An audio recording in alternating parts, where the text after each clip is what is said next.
Kita masih bicara tentang kehebatan dan keagungan Nabi sallallahu alaihi wasallam yang ada pada dirinya sallallahu alaihi wasallam. Yang ketujuh, baginda seorang yang dapat mentahkikkan kejayaan yang nyata pada setiap bidang, sama ada pada bidang dini keagamaan atau duniawi keduniaan.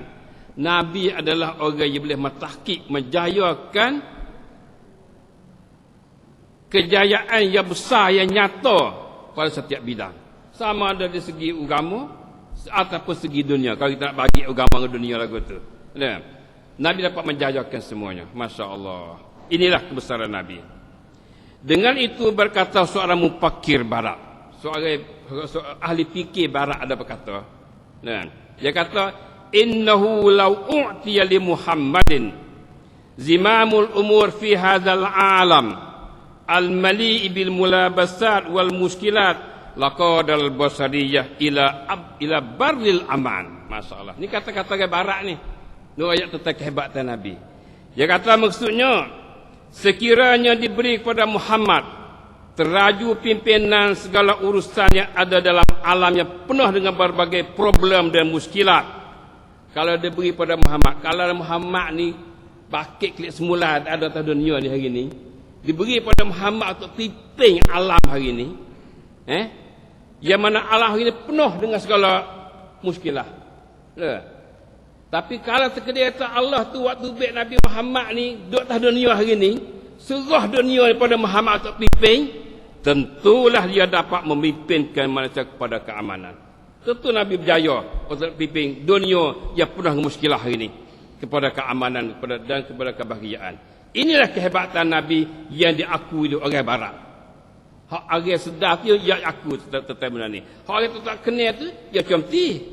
Buat katung buat gapo tu. Ini orang sedar, orang tahu hakikat, orang yang timu hakikat sebenar. Sekiranya hak Arab kau tu ya, tapi kita terjemah lebih ada tu. Sekiranya terdapat dalam alam ini berbagai pahlawan, dia kata lagi, maka yang paling hebatnya ialah Muhammad. Kalau dapat dalam dunia ni pahlawan, orang mimpin, tua, maka yang paling hebatnya ialah Muhammad. Dialah yang sebenar. Tiada didapati orang yang paling hebat dan agung lebih daripadanya secara mutlak. Tak ada dah orang yang paling hebat, yang paling agung secara totalnya, tak ada dah lebih daripada Muhammad. Itulah akuan daripada orang barat. Setengah daripada ahli mufakir, ahli fikir orang barat, dia dapati. Walaupun dia tak dengan Nabi, maknanya terima ajaran Nabi juga, tapi dia orang mikir. Maka dia dapati. Inilah yang kehebatan Nabi sallallahu alaihi wasallam. Alhamdulillah, kita umat Islam kita nak sedar juga, kita tahu tentang kehebatan Nabi. Duk selawat Nabi lama dah bulan Maulud ni. Ada.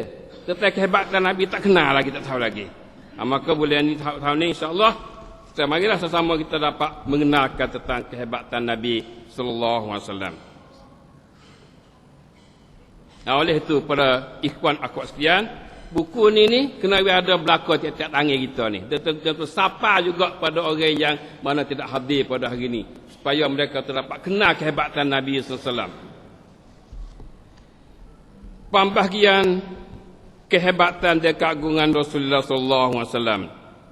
Ini kita cakap tentang buku yang mana ada sama kita ni.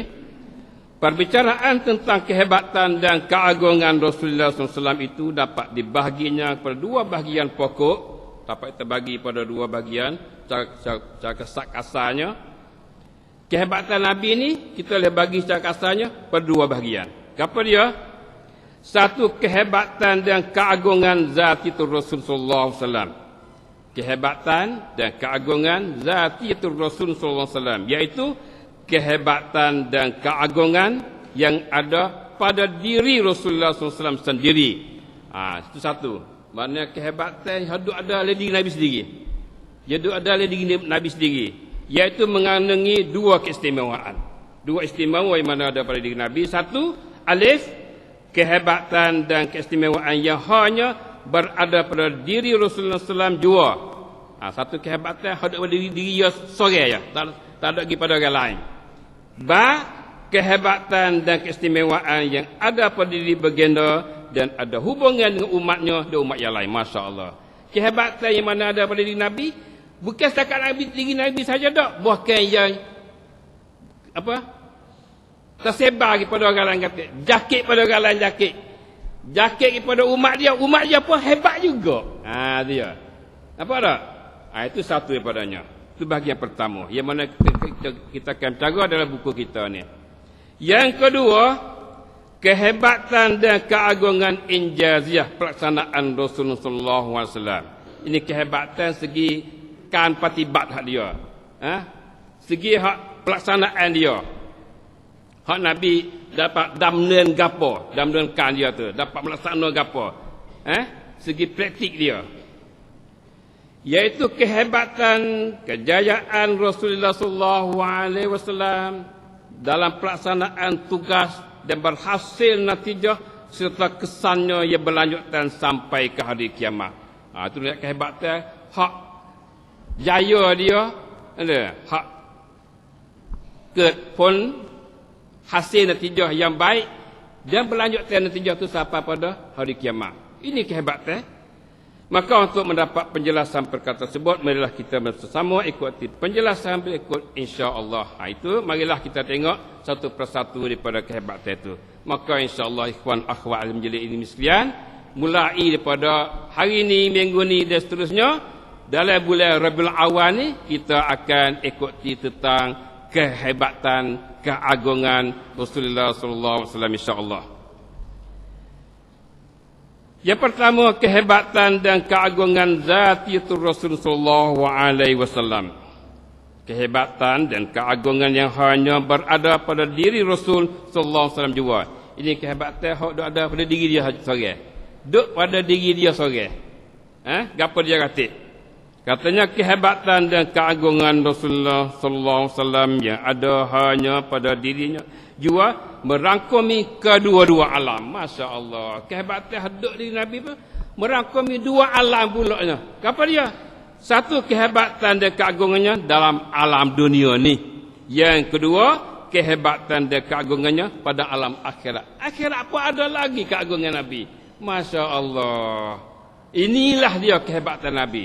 Maka alhamdulillah kita akan tergamallah dan akan tertanam dalam akidah kita tentang kehebatan dan keagungan Nabi sallallahu alaihi wasallam.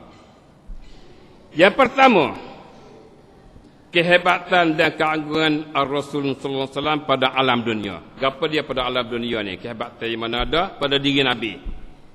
Kehebatan dan keagungan dan kebesaran baginda sallallahu alaihi wasallam pada alam dunia ini meliputi setiap bidang dan urusan. Dia katakan meliputi setiap bidang lah. Antaranya ni dia. Banyak lagi makin sebagian daripadanya. Satu, perjanjian Allah pada para rasul dan anbiya dahulu. Perjanjian Allah kepada para rasul dan anbiya dahulu.